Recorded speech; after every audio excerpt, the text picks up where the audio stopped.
Okay, hey everybody, welcome to another episode of On the Wrist from Off the Cuff. Today we have a new micro brand watch for you from the brand Miléneal. And they're essentially a new fashion forward micro brand and, essentially are in that same space where, it's all about cutting out the middleman and getting you, directly a timeless design at a minimal cost. And I have to say that in this case, they really do deliver on that formula. Now, a little bit about this type of watch. This is, of course, a dress watch, but because of the scale, I'd say it actually can fit into kind of the everyday watch as well. And just so you guys remember, at one point, the everyday watch was the dress watch. Sports watches only became popular, later on over time. So, of course, some key common characteristics and design language when you're looking for a dress watch. You're going to want something that has that clean, classic, minimalist design aesthetic. And, of course, it's going to need to be sensibly sized. Now, this particular model is a 40 millimeter in diameter model, which I think still falls within the range of sensibly sized, although it does have quite an expansive dial. But because of the finishing on the dial with that fume style, it actually does squeeze the dial down a bit and adds just a little bit more of a break naturally as your kind of eye looks at it than you would, let's say, if this was just a big bright sunburst blue dial. So plus points on that. Now, this particular model is called the Prestige, and this is the ocean blue automatic with the rose gold case. And the street price on these, well, essentially there is no real retail versus street, because you can only buy these direct, and currently they're going for under $200 at $199, which is pretty insane considering the specs. Just to kind of jump around, this does have a 9015 Miyota movement in it, so it's going to be hacking and hand windable and quite thin from that perspective. And although it doesn't have a full sapphire crystal, it does have a sapphire coated hardened K1 mineral. So take that for, kind of as you will. It's definitely going to be more scratch resistant than a standard mineral crystal, especially with that kind of vintage domed shape that you see. So I think that's pretty good. I mean, for the money, and then as we kind of get into some of the details, you'll see that there's actually a couple other points where they really add some bang per buck. So with that said, let's go ahead and take a closer look.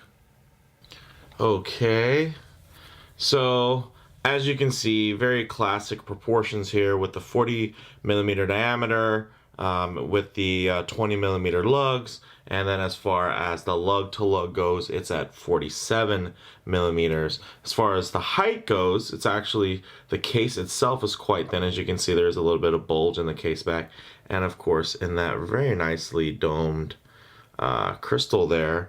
Altogether comes in at 11.25 millimeters in height.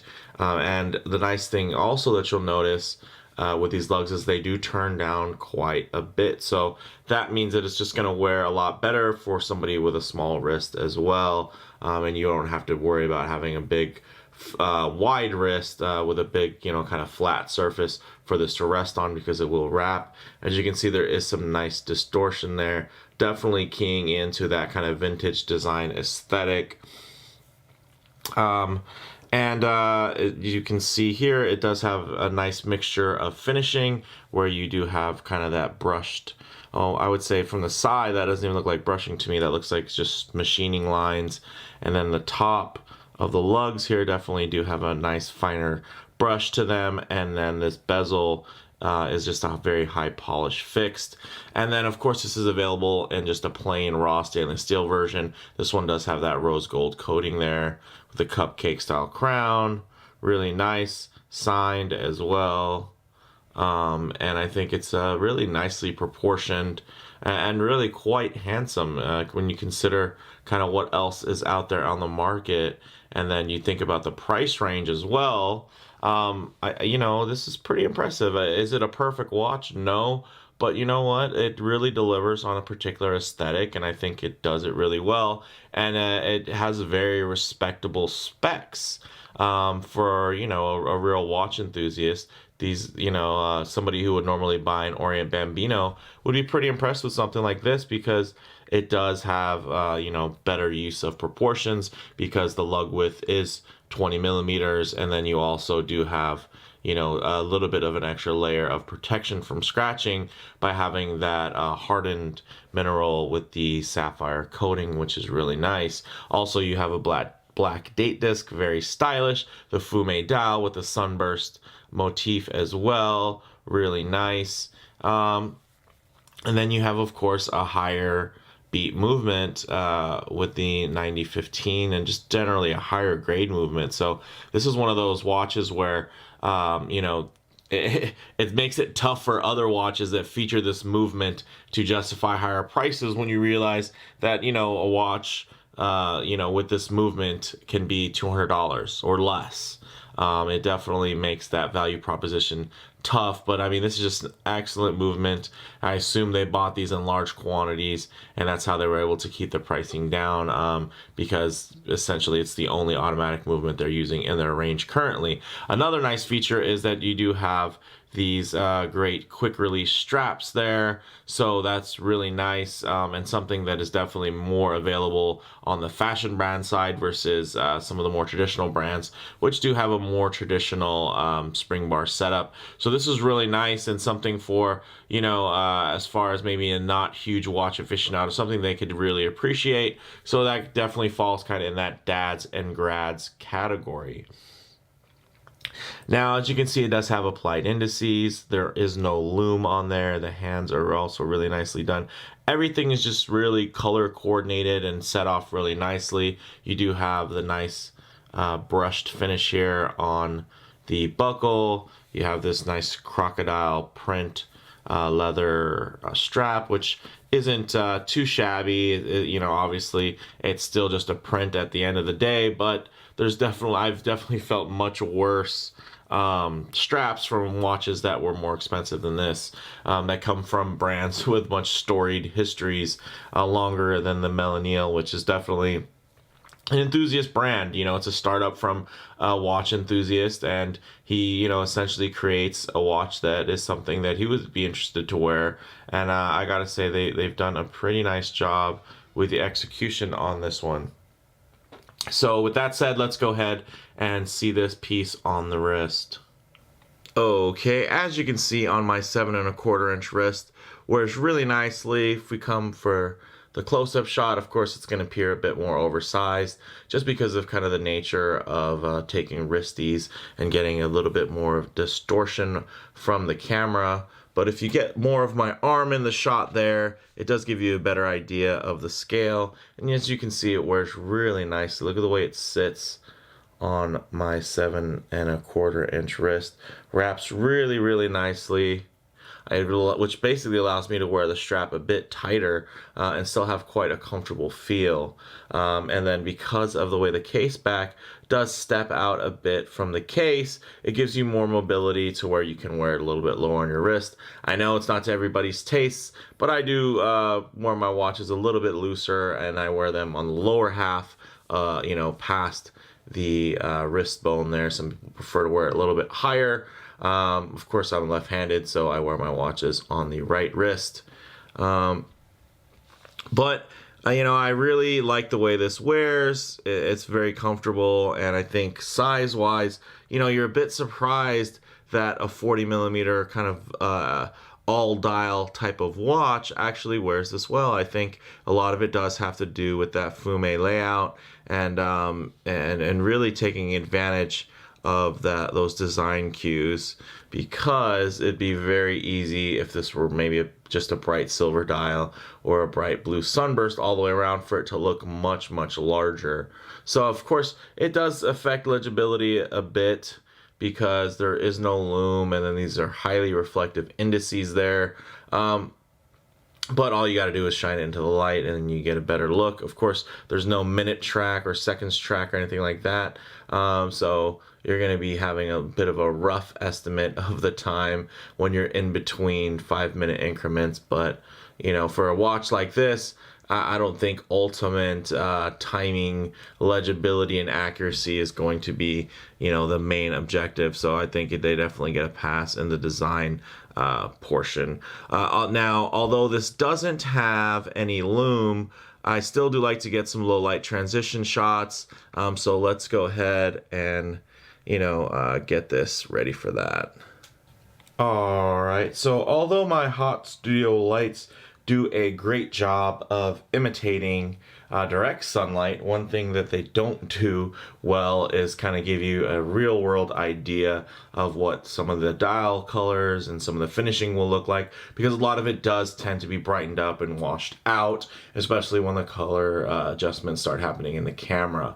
So what I like to do is get low light transition shots just to give you kind of a nice idea of what this finishing looks like, as well as the colors and the tones that you're going to get when you're, coming in and out from outdoors, or, you're inside a vehicle or something like that. As you can see, normally we'd see some nice bright loom shining on other watches, but here, because there's a lack of loom, we can't get too dark with what we see, but, you do kind of get a better idea of the way the light transitions with that dial.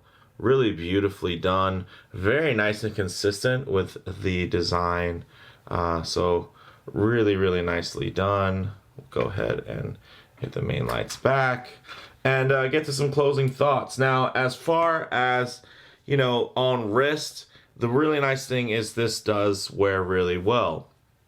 Also, of course, generally you have those vintage inspired good looks without modern build quality. It has really nice proportions at the 40 millimeter width by the 20 millimeter lugs. So those are really classic proportions from that standpoint, and does make it very wearable as kind of an everyday piece.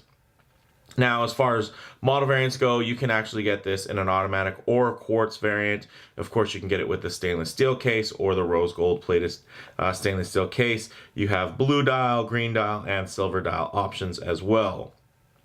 Now, as far as comparable models go, there are tons of other kind of fashion brand offerings that are out there that are really offering, a very similar kind of minimalist aesthetic, more fashion forward, and really, thinking about the way that this is more of an accessory, let's say, to the clothes that you're wearing versus your clothes are almost matching to your watch, which, for somebody like me who's a big watch collector, honestly, that's how it feels a lot of the times.